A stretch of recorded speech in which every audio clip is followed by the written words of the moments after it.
మామిడి పళ్ళ రుచులే కాదు, కపిల్ వారి 30 సంవత్సరాల నాణ్యత మరియు నమ్మకం.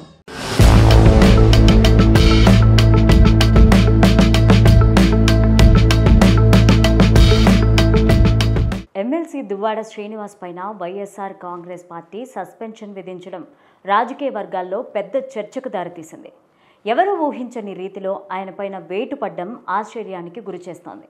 పార్టీ వ్యతిరేక కార్యకలాపాలు జరిగాయని అధికారికంగా ప్రకటించినప్పటికీ దువ్వాడపైన గతంలో అలాంటి ఆరోపణలు లేకపోవడం, ఇప్పుడు ఈ నిర్ణయం వెనుక అసలు కారణం ఏంటి అన్న దానిపై అనేక అనుమానాలు వ్యక్తమవుతున్నాయి. కుటుంబ వ్యవహారాల్లో వ్యక్తిగత జీవితాన్ని పెద్దగా జోక్యం చేసుకొని వైసీపీ అధిష్టానం దాదాపు ఏడాది నుంచి కొనసాగుతున్న వివాదం పైన మౌనం పాటించింది. ఇప్పుడు ఒక్కసారిగా దువ్వాడను పార్టీ నుంచి బయటకు పంపించేందుకు నిర్ణయం తీసుకోవడం వెనుక గాఢమైన కారణాలున్నాయని రాజకీయ విశ్లేషకులు భావిస్తున్నారు.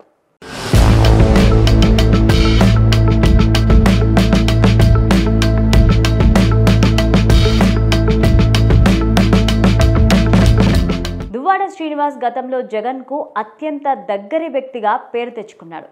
ఆయన భార్యే స్వయంగా దువ్వాడపైన ఫిర్యాదు చేసినా జగన్ దాన్ని ఇంటింటి సమస్యగా పక్కన పెట్టేశారు. కానీ ఆ సమయంలో దువ్వాడ మీడియా ముఖంగా ప్రేయసితో కలిసి ఇంటర్వ్యూలు ఇవ్వడం, వ్యక్తిగత జీవితం గురించి ప్రచారం చేయడం పార్టీకి మైనస్ అయిందని కొంతమంది భావిస్తున్నారు.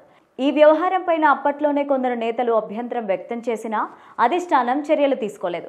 తాజా పరిణామాల్లో దువ్వాడ ఓ ఇంటర్వ్యూలో టీడీపీ యువనేత లోకేష్ను, డిప్యూటీ సీఎం పవన్ను పొగడ్డం పలు వర్గాలకు అసహనంగా మారింది. ముఖ్యంగా ఉత్తరాంధ్రకు చెందిన ఓ సీనియర్ నేత ఈ విషయాన్ని పార్టీ టాప్ లెవెల్కు తీసుకెళ్లినట్లు సమాచారం.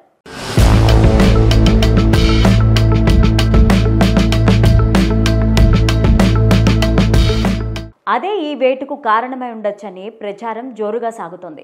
దువ్వాడ గతంలో కింజరాపు కుటుంబానికి రాజకీయ ప్రత్యర్థిగా నిలబడ్డారు.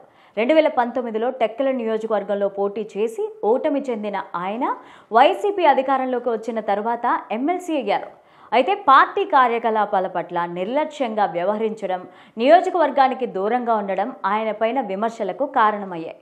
అదనంగా పవన్ పైన చేసిన అనుచిత వ్యాఖ్యలతో దువ్వాడపైన రాష్ట్ర వ్యాప్తంగా కేసులు నమోదయ్యాయి. ఇప్పుడు అదే వ్యక్తిని పొగడ్డం ఆయనను వ్యతిరేకించే వర్గాలకు బలం చేకూర్చింది.